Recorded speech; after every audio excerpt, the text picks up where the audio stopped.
유병욱 순천향대 서울병원 가정의학과 교수 모셨습니다. 어서 오세요. 교수님, 인원 자체가 50명을 넘어선 데다가요. 지역도 좀 확산되고 있고 굉장히 불안한 상황 같습니다. 어떻게 보십니까? 서울 경기권에서 50명 내외로 나올 때는 제가 이러한 흐름 중에서 환자들을 발견하는 것이기 때문에 어느 정도 방역에 자신감을 가진 정부에서도 1단계를 유지해도 된다라고 말씀을 드렸었는데 특정 지역 그리고 이전에 한 번도 환자가 확산세가 없었던 광주 전남 지역에서 환자가 확산되는 거는 저도 솔직히 좀 걱정되는 바가 있습니다. 그 이유는 실제로 환자분들이 발생을 하는 것들이 다수의 무증상사 하지만 증상이 있어서 검진되는 분들이 일부 발견되는 최근에 나왔던 국민건강영양조사에서 나온 것처럼 실제로 0.1%만 항체를 가지고 있었기 때문에 무증상자가 실제로 4만 명이 더 있을 수도 있다라고 하는 이론 등 근거에 따르면은 실제로 환자분들이 더 많은 건 당연하지만 특정 지역에서 특정한 그런 종교 행사라든지 방문 판매랑 연계돼서 나타나는 것들이 데자뷰라고 하죠. 대구 경북 지역에 있었던 좋지 않은 기억하고 겹쳐지면서 걱정이 되는 것은 사실입니다. 그런데요, 이 인원만 해도 50명을 넘어섰고 1단계 거리두기 기준인 50명을 넘어섰고 교수님 말씀하신 대로 깜깜이 환자 많고 지역 확산되고 있고 1단계 유지해도 되는 건가요? 교수님 보시기엔 어떻습니까? 일단은 그 광주 지역에서 2단계 사회적 거리두기 2단계를 하는 건 환영하고요.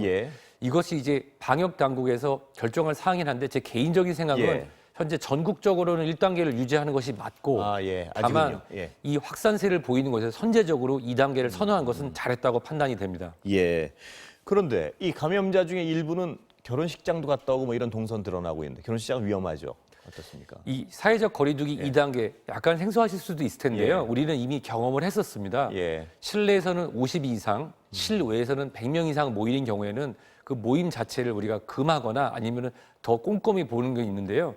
결혼식장이라고 하는 것은 일단은 다른 사람이 많이 모이고 사진 촬영 등으로 마스크를 벗어야 하고 또 많은 대화가 이루어지면서 식사 시간은 또 대부분 뷔페식으로 이루어지기 때문에 이 전염의 가능성이 높은 그런 지역이어서 실제로 2, 3, 4월까지만 해도 결혼식이 많이 취소됐고 지금 다시 진행되는 부분이 있는데 사회적 거리 2단계로 올라간 경우에는 좀 이 결혼식 자체를 취소하기보다는 규모를 축소하고 작은 결혼식으로 이 시민들의 협조가 필요한 시점인 것 같습니다. 이상적으로 얘기하면 식사 자리도 안 만드는 게 더 바람직한 거겠죠. 저도 개인적으로 제가 굉장히 존경하는 후배가 지난주에 결혼했었는데요. 패백할 때 잠깐 마스크 쓰고 한 2분 정도 인사하고 나왔고요. 식사는 진행을 안 했던 걸로 모두 다 요즘은 그러고 계십니다. 그런 분들도 많군요. 근데 문제는 광주 지역 지금 갑자기 폭증하면서요. 아까 리포트 잠깐 보셨지만 중환자 병실 부족 문제가 벌써부터 나오던데 어떻습니까? 이 중환자 병실 부족에 대한 부분은 역시나 우리가 코로나19에 대해 잘 몰랐던 부분 그리고 환자분들이 중환자, 실제로 경증 환자 이 부분이 솔직히 처음부터 구분하기는 어렵습니다. 그렇지만 지금은 고령자, 고위험군인 분들 그리고 입원 당시에 산소 포화도라든지 심장 박동수의 생징후들을 우리가 나눌 수 있는 기준이 있기 때문에 현재 전라남도에 21곳, 전라북도에 21곳의 중환자실이 확보된 것으로 알려져 있고요. 이것에 대해서는 생활치료센터라고 하는 우리는 방역의 경험이 있기 때문에 중부권 제1 생활치료센터를 다시 열거나 가동함으로써 경증 환자를 타 지역 또는 동일 지역에 격리함으로써 이 중증 환자에 대한 치명률을 낮추는 부분은 어느 정도 준비가 됐다고 생각이 됩니다. 아직은 그렇게 어떤 병실 부족이 심각한 상황은 아니란 말씀이시죠? 예전에 제가 이런 말씀을 드렸는데요. 20대 청년부터 70대 어르신까지 똑같이 코로나 양성이 나왔을 때 음압병상이라든지 치료가 잘 되는 병상이 일단 들어가면 나오기가 쉽지 않다. 나오기 쉽지 않습니다. 그 이유는 말씀하시죠? 본인이 젊고 건강하지만 내가 어떻게 될지 모르는데 어떻게 제가 나갑니까라고 버티면 여러 가지 의료적 윤리로 문제가 될 수 있습니다. 그렇지만 지금은 여러 가지 기준에 따라서 경증 양성, 증상이 없는 무증상인 경우에는 생활치료센터에서 관찰, 고위험인 경우에는 중증 치료를 위해서 분류를 해서 치명 낮추는 게 있고요. 그리고 만약에 그러면 안 되겠지만 정말로 중증 환자가 그 능력을 넘어서는 경우라고 하면은 아름다운 행렬이 있지 않았습니까? 대구 경북 지역의 중환자분들을 각 지역에서 의료원 차원에서 또는 종합병원에서 강제 명령 전에도 받겠다 해서 받아서 했던 아름다운 그런 행렬이 있었기 때문에 그 부분은 저는 현재 광주 전남 지역에서는 걱정하지 않습니다. 그러니까 교수님 말씀은 지금은 좀 어떤 많은 통계 자료가 나오기 시작하면서 초기에 봐도 중증으로 갈 확률이 높은 분들은 알 수 있다는 말씀으로 해석해야 되는 거죠. 어느 정도는. 물론 코로나19의 그것이 급격히 진행이 되고 예. 사이토카인 폭풍 등으로 젊은이들에게서도 알 수 없는 그런 사망이라든지 합병이 발생을 했지만 예.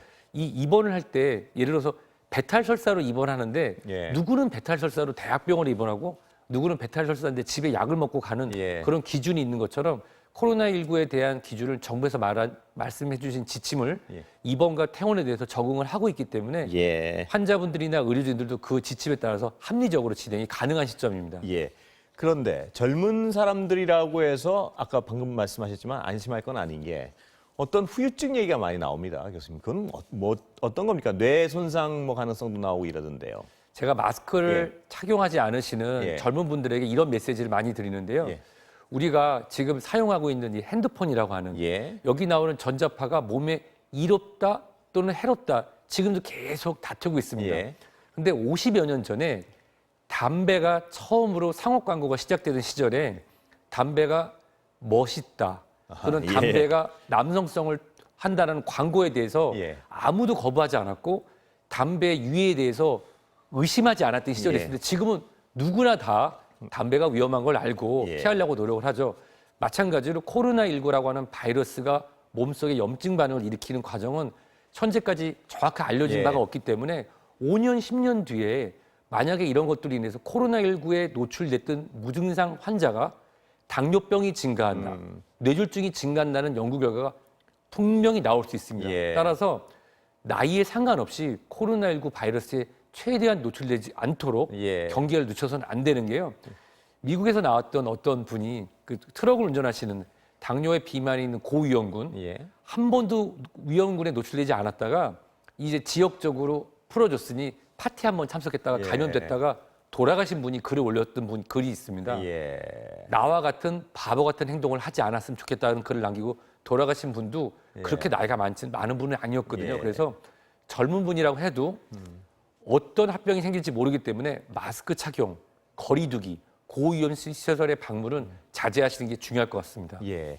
그런데 하나 좀 흥미를 끄는 게 감기를 심하게 걸렸던 사람들이 항체가 형성된 사례가 있다. 이건 무슨 얘기인가요? 사실 예. 모든 바이러스, 감기 바이러스 말고도 예. 모든 바이러스는 우리 몸에 항체를 만듭니다. 예. 우리 몸에는 이제 T 면역 반응, B 면역 반응 여러 가지가 있는데요.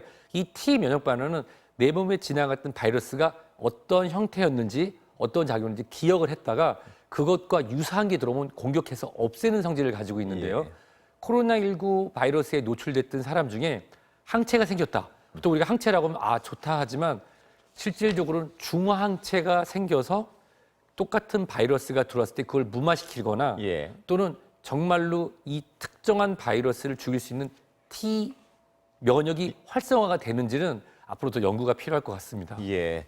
자, 아까 그 국내 감염 문제 다시 좀 여쭤보면은 그 교내에서 전파된 게 맞는 걸로 확인되고 있죠, 아이는? 그거 어떻게 해야 됩니까? 지금 학부모들은 굉장히 걱정이 많은 것 같은데요. 등교 문제를 계속 해야도 되는 것인지. 예. 저는 이제 학교에 대한 범위를 예. 이렇게 생각합니다. 집을 떠나서 학교에서 수업하고 다시 집에 들어오는 모든 과정을 학교 과정이라고 봅니다. 예. 학교라는 건물 안에서 이루어지는 부분에서의 방역은 학생들이 선생님의 지도에 따라서 개인 방역을 지킨다고 하면 실질적으로 폭발적인 감염이 발생되는 가능성은 굉장히 적고요. 예. 더욱기 때문에 일시적으로 마스크를 벗거나 양치질하거나 손을 씻거나 세수를 할 때 일시적으로 벗었을 때 감염 가능성은 있지만 수업이 진행되는 정상적인 학교에서의 감염은 어렵고요. 제가 왜 학교를 집에서 나와서 집에 다시 들어오는 예. 과정이라고 하냐면 학생들이 끝나고 모여서 3, 3, 5 뭐 분식집을 가거나 아니면 간단한 음료수를 마시는 과정에서 마스크를 벗고 밀접 접촉을 하고 예. 하는 과정에서 감염이 가능하기 때문에 저는 초질간 어머님, 부모님들께 말씀을 드리는 게 뭐냐면 예. 학교라고 하는 곳은 방역이라고 하는 것의 교육이 같이 이루어지는 현장이고 예. 학생들이 그것을 글로 배우는 것이 아니라 몸으로 배울 수 있는 거기 때문에 등교는 지속돼야 되고 예. 다만 방역 지침이 학교별로 정말 고생하시는 선생님들, 학교 관계자분들 잘 계시겠지만 이런 환자가 발생하는 경우에는 방역 지침에 대한 부분을 같이 확인해서 혹시 부족하거나 빠뜨린 부분이 있다고 하면 그 부분을 강화하는 쪽으로 예. 진행하는 것이 옳다고 생각됩니다. 거기다가 교수님 말씀하셨지만 등하교 시점의 어떤 교육 같은 것도 굉장히 중요하겠습니다. 보니까. 그렇습니다. 실제로 제가 좀 학부형이다 보니까 예. 등하교 시점에 대해서 교육하는 자료를 보면은 예. 학교가 끝나면 친구들과 어울리지 말고 바로 집으로 귀가한다고 하지만 우리는 사교육이라고 하는 거대한 시장에 살고 있기 때문에 학교 끝나서 학원 가고 예. 학원 끝나고 애들하고 간단하게 뭘 먹고 또 독서실이라든지 독서 모임 여러 가지 학교 외에도 감염될 수 있는 것은 많기 때문에 예. 공교육으로서의 교육이 진행되면서